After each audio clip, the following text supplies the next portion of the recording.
Welcome back. Last month, we sat down with Registered Dietitian Nutritionist for Nao Medical, Melissa Darlow, who shared with us her top 10 wellness tips to stay healthy in the new year.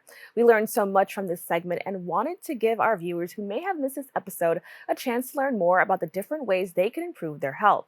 Let's take a look. Welcome back. For most people, a new year means new habits. Across the country, people aim to begin their journey towards a healthier lifestyle.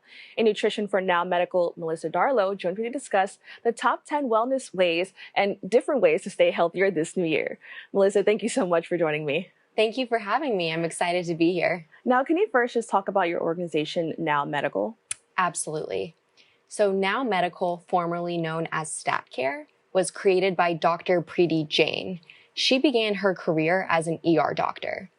In this setting, she truly saw the gap between urgent care and primary care, especially in communities that didn't have access to affordable primary care. From this experience, she really went on and made it her mission to bring healthcare services to these underserved communities. We now have over 15 locations. We offer a variety of services, including immigration health, occupational health, mental health, urgent care, and of course, nutrition health related services. Now, I really want to talk about, the wellness tips, because I think that's just so important for so many people, as I mentioned, as we begin the new year. What inspired you to create, this list of wellness tips? So we all know, the new year rolls around. New year, new us, right? Everybody sets out with these ambitions to, this is my year. I'm going to lose 20 pounds. I'm going to run a marathon. So rather than setting out with these, major goals, let's start small. I figured if we have a list, we can pull from that can set us up for success. Can we add a walk around the block twice a week? Can we add extra fruit at breakfast? So starting small and really adding to what we're already doing, it takes the pressure off and it can help set us up for success. Now, I noticed a lot of the, spots on the list kind of focus on food, which obviously is a huge, it's a huge step in like becoming healthier. What are some of the most important tips in regards to swapping out foods or just introducing healthier foods? So I always like to tell people, don't be afraid to try new things, and stick with me here. So let's say you're a big fan of chicken salad or egg salad, and we know mayonnaise can be a part of that. What if we swapped mayo for Greek yogurt? And I say this because, number one, you're not going to taste the difference, I promise. Number two, you're going to add extra calcium. You're going to add probiotics. It's going to be lower in calories. It's going to have vitamin D. So by making these swaps, which, if you don't like one of them, you can always go through and try more, but you're going to be adding these beneficial nutrients to your diet. Now, I think it's so funny that you mentioned chicken salad, and I think a lot of people get tricked with this because I'm like, oh, chicken salad's healthy. Like, what do you mean? And then it's like, oh yeah, there's like mayonnaise. That's not a healthy thing. So, what advice do you have for people who can sometimes get tricked by these things that we automatically think are healthy because it's called a salad or, it's just a little bit misleading in regard to health? Great question. So as we all know, walking through the grocery store, we can see products that say promote heart health or, promotes gut health. So I always like to encourage people, turn it around, check the label. What's really going into these superfoods or superfood ingredients at the store, and just getting a better understanding of what it is you're having for breakfast or lunch or sending your kids off to school with. Now, I understand there's something called plate method. Can you talk a little bit more about that? Yeah. So the plate method is, imagine you have your plate, split it in half. Fill half of the plate with something colorful. Maybe it's a vegetable, maybe it's some fruit. Just add some color to your plate. That way we're immediately getting fiber. Split the other plate in half. On that half of the plate, put 1/4 as the protein. So think chicken, fish, eggs. The other 1/4 as your carbohydrate. So rice, potatoes, pasta. And when we do that, we're hitting all of our food groups. we're getting all of the proper nutrition in that meal. And most importantly, it's going to keep our blood sugar stable, which keeps us full, keeps us energized, and that's what we want. Now, I'm so glad that you mentioned color because I also think it kind of makes things a little bit easier when you can just visually look at your plate and say, okay, I need some more color on this plate. So I really love that tip.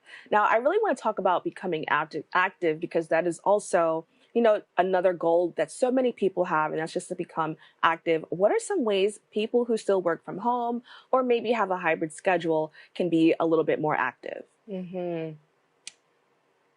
Get up. If you find yourself sitting and 4 or 5 hours have passed, go for a quick walk in between a call. If you're in an apartment complex, run up and down the stairs. Your neighbors might think you're crazy, but getting your heart rate up, it breaks up the day, it keeps us energized. And put on some music, maybe dance around your room, just getting that blood flowing and, again, making it work for you.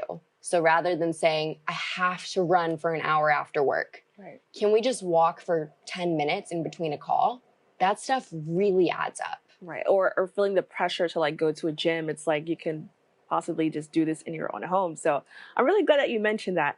Now, why do you think people often struggle to stick to these new habits? Because they sound great and we're really motivated when it all, when it's in the beginning, but then let's say maybe a month or two later, it's hard to keep it up. So why do you think people struggle with that? Mm-hmm. Two things that come to mind. Number one, we try to do too much at once. And number two, we have really wild, pressures that we put on ourselves. So rather, like we mentioned earlier, than saying, I have to go to the gym every single day, can we add those walks before work 2 or 3 times a week? It helps to remove the pressure and it's more realistic. Who really has time to set aside an hour for the gym every day? But we can all say, all right, let's walk the kids to school. Let's walk to grab a coffee. So just adding that and making it realistic for your routine. And like I mentioned earlier, removing the pressure. Think of these things they're adding to our health. This is all great stuff. So really keeping in mind that you're taking the time to really make improvements for your health, your life, your energy. Anything you do, that's a win.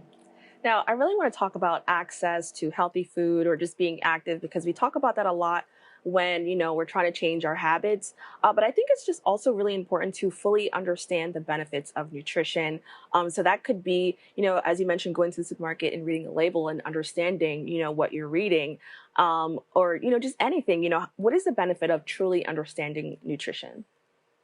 Nutrition knowledge is critical. And I'll give you an example.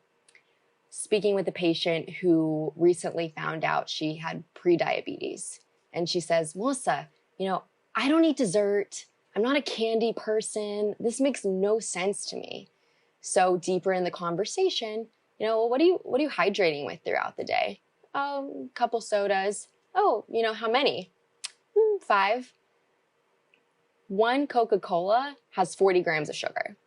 So just to do a little math here, 5 sodas in a day, that's going to hit 200 grams of sugar, which is the equivalent to 5 Hershey's bars. Wow. So just by knowing that information, knowledge is power. We can make more informed decisions, not only in that direct moment, but for a lifetime.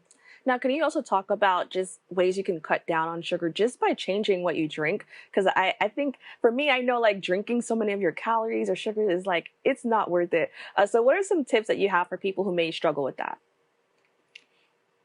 Rather than saying we are completely removing soda from your diet, let's just start by cutting back on 1 a day. So if you're drinking 3, let's go to 2. And also, what are we going to replace it with? So if people know, oh, I love my afternoon Sprite, I need to have it, let's create something new we're going to look forward to. What about an iced tea? Or, adding lemon or mint to your water. So there are still ways to add flavor to promote hydration, but really, again, starting small. Now, I think this is really interesting. You mentioned that the use of technology before bed could also affect your wellness and your health. Can you talk a little bit more about that? Definitely. So there are tons of research studies out there showing that increased screen time before bed is going to decrease the hormone melatonin, which promotes sleep. So if we're not getting that melatonin going and we're not feeling, ready for bed, and the endless scrolling and our mind can wander, we're therefore going to bed later, waking up in a fog, which can unfortunately, set ourselves up for less productivity, less informed decisions. If we're tired, we're fatigued. So again, we don't have to completely remove cell phones from the bedroom, but what if we say, all right, for 30 minutes before I go to bed, maybe I'll read a book, maybe I'll journal, just starting there. Now, I really want to get your opinion now that we're on the topic of technology. As a nutritionist, how do you feel about people getting tips from just other people on, let's say, Instagram or TikTok, and they're sharing their experience? What are your thoughts on that? Definitely, we all know, social media can be the wild west of information. Everybody, especially around food, everybody eats, so we all can become experts since we are eating. Mm-hmm. I would just encourage people to check your sources. So anyone can go online and spread information, but get curious. What background does this person have to be sharing this level of information? So do your due diligence before following, blind information. Now, I really want to talk about your organization and the locations that you have in the Bronx. You will soon open another, which I think is pretty cool. Why is this important for people in the Bronx? And can you tell us a little bit about those locations? Absolutely. So we currently have 2 locations in the Bronx, one in Bartow Mall and then the other on East 174th Street. Our third is coming very soon to Hunts Point. And Nao actually means boat in Hindi and Spanish. And the idea behind the name is that we would serve as a ferry to bring patients perhaps from a time of stress or uncertainty to better health. So by bringing affordable, accessible healthcare to all communities is really the mission of Nao Medical. All right, Melissa, thank you so much for joining us and really teaching us how to be a little bit healthier this year. Thanks for having me. To learn more about Nao Medical, please go to their website at www.naomedical.com or follow them across all platforms at Nao Medical. We want to thank the wonderful team at Nao Medical for connecting us with Melissa, who shared some amazing tips for us all. We have to take a quick break, but we'll be right back with more Open right after this.